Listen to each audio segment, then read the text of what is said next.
కార్తీక మాసం నెల రోజుల పాటు శివకేశవుల ఆరాధనలో మునిగిన భక్తులు మార్గశిర మాసంలో లక్ష్మీదేవికి ప్రత్యేక పూజలు చేస్తారు. మార్గశిర మాసంలో వచ్చే గురువారాలు చాలా శక్తివంతమైనవి. ఎందుకంటే మార్గశిర మాసంలో వచ్చే గురువారాలను లక్ష్మీవారాలుగా భావిస్తారు. డిసెంబర్ 2వ తేదీ నుండి మార్గశిర మాసం ప్రారంభం అవుతుంది. ఈ నెలలో వచ్చే గురువారాల్లో మహాలక్ష్మిని పూజిస్తే అప్పుల బాధలు తొలగిపోయి సిరి సంపదలు కలుగుతాయని పురాణాల్లో వివరించారు. సాధారణంగా శుక్రవారం రోజున లక్ష్మీ పూజలు చేస్తూ ఉంటారు. అయితే మార్గశిర మాసంలో వచ్చే గురువారాలకు అత్యంత ప్రాధాన్యత ఉంటుంది. కాబట్టి ఈ మార్గశిర మాసంలో ప్రతి గురువారం రోజున ఎవరైతే లక్ష్మీ వ్రతాన్ని ఆచరిస్తారో అలాంటి వారి ఇంట్లో లక్ష్మీదేవి తిష్ట వేసుకొని కూర్చుంటుంది. జీవితాంతం డబ్బు కష్టాలు లేకుండా విపరీతమైన ధనలాభం కలుగుతుంది. అంతటి శక్తి ఈ లక్ష్మీ వారాలకు ఉంటుంది. ఈ 4 గురువారాల్లో లక్ష్మీ వ్రతాన్ని ఆచరించే వాళ్ళకి దీర్ఘ సుమంగళి ప్రాప్తి వరుస్తుంది. అలాగే భర్త సంపద విపరీతంగా పెరుగుతుంది. మీ ఇంటి ఆదాయం పెరిగి మీరు ధనవంతులు అయ్యే అవకాశం ఉంటుంది. 4 గురువారాల్లో లక్ష్మీదేవిని పూజించడం కుదరకపోతే కనీసం ఏదో ఒక గురువారం నాడు భక్తి శ్రద్ధలతో లక్ష్మీదేవిని పూజించండి. లక్ష్మీదేవి కటాక్షం మీ కుటుంబంపై ఖచ్చితంగా ఉంటుంది. డిసెంబర్ 5వ తేదీన మొదటి గురువారాన్ని మొదటి లక్ష్మీవారం అని అంటారు. మొదటి గురువారం లక్ష్మీదేవిని పూజించేవారు అమ్మవారికి నైవేద్యంగా పులగం నివేదించాలి. డిసెంబర్ 12వ తేదీన రెండవ లక్ష్మీ గురువారం అమ్మవారి పూజలో నైవేద్యంగా అట్లు నివేదించాలి. డిసెంబర్ 19వ తేదీన 3వ గురువారం నాడు పరమాన్నం నైవేద్యంగా సమర్పించాలి. డిసెంబర్ 26వ తేదీన 4వ గురువారం నాడు అంటే చివరి లక్ష్మీ గురువారం రోజున పూజలో నైవేద్యంగా పులిహోర గారెలను నైవేద్యంగా నివేదించాలి. కాబట్టి ఈ మార్గశిర మాసంలో వచ్చే ప్రతి గురువారం నాడు సూర్యోదయానికి ముందే నిద్రలేచి చన్నీటితో తలస్నానం చేసి ఇల్లంతా పసుపు నీళ్లు చల్లుకొని ఇంటి గుమ్మానికి పసుపు రాసి మామిడి తోరణాలు కట్టి ఇంటి ముందు కలకలలాడే ముగ్గులు వేసుకోవాలి. ప్రతి గురువారం రోజున మీ ఇంటి గుమ్మం అందంగా ఉండాలి. అప్పుడే మీ ఇంట్లోకి లక్ష్మీదేవి అడుగు పెడుతుంది. తర్వాత పూజ గదిని కూడా శుభ్రం చేసుకుని దేవుడి ముందు ముగ్గు వేసి పూజకు అన్ని సిద్ధం చేసుకోవాలి. మార్గశిర మాసంలో ఇంట్లో పూజ చేసేవారు పూజ గదిలో తప్పనిసరిగా అక్షింతలు పెట్టుకోవాలి. అలాగే ఒక చిన్న తాబేలు విగ్రహాన్ని తెచ్చుకొని మీ పూజ గదిలో పెట్టుకోండి. తాబేలు అంటేనే విష్ణు స్వరూపం. విష్ణుదేవుడు ఎక్కడ ఉంటే అక్కడ లక్ష్మీదేవి తాండవిస్తుంది. కాబట్టి మీరు చేసే పూజలకు లక్ష్మీదేవి సంతోషించాలంటే ఒక చిన్న తాబేలు విగ్రహాన్ని పూజ గదిలో పెట్టుకోండి. అన్నిటికన్నా ముఖ్యంగా ఈ మార్గశిర మాసంలో ఒక లక్ష్మీదేవి విగ్రహాన్ని కానీ లక్ష్మీదేవి చిత్రపటాన్ని కానీ తెచ్చుకొని పూజ గదిలో పెట్టుకుంటే మీ ఇల్లంతా ఐశ్వర్యంతో నిండిపోతుంది.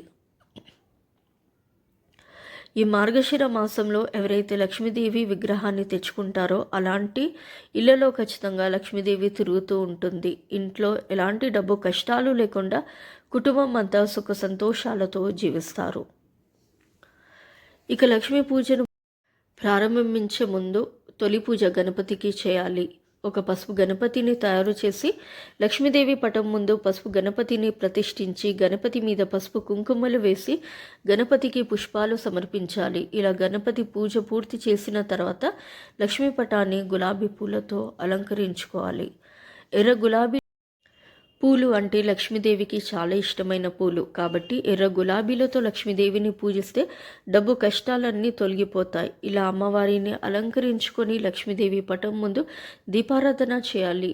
అన్ని దీపాల కంటే పిండి దీపం చాలా శ్రేష్టమైనది.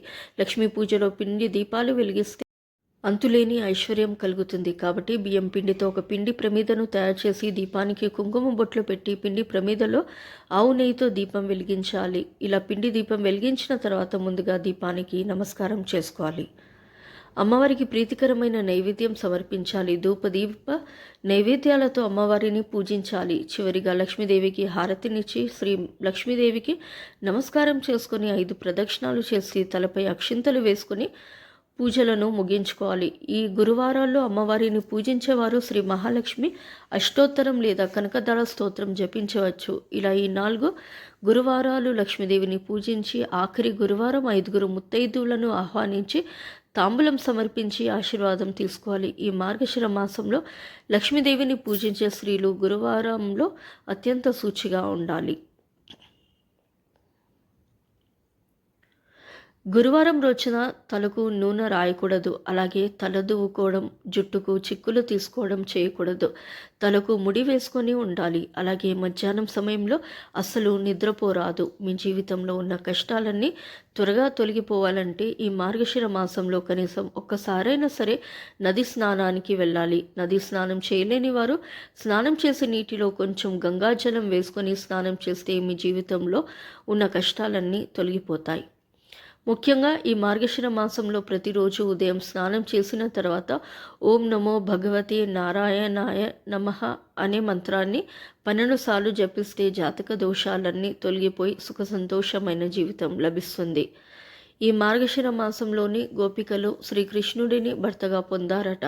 కాబట్టి వివాహం కాని అమ్మాయిలు ఈ నెల రోజుల పాటు శ్రీకృష్ణుని పూజిస్తే మీరు కోరుకునే వ్యక్తితో వివాహం జరుగుతుందని విశ్వాసం. లక్ష్మీనారాయణకి ప్రీతికరమైన మార్గశిర మాసంలో గురువారం చేసే లక్ష్మీ పూజకు చాలా విశిష్టత ఉంటుంది. కాబట్టి విష్ణుకి ఎంతో ఇష్టమైనవి మాసంలో లక్ష్మీదేవి పూజ చేసే వారికి సకల శుభాలు కలుగుతాయి.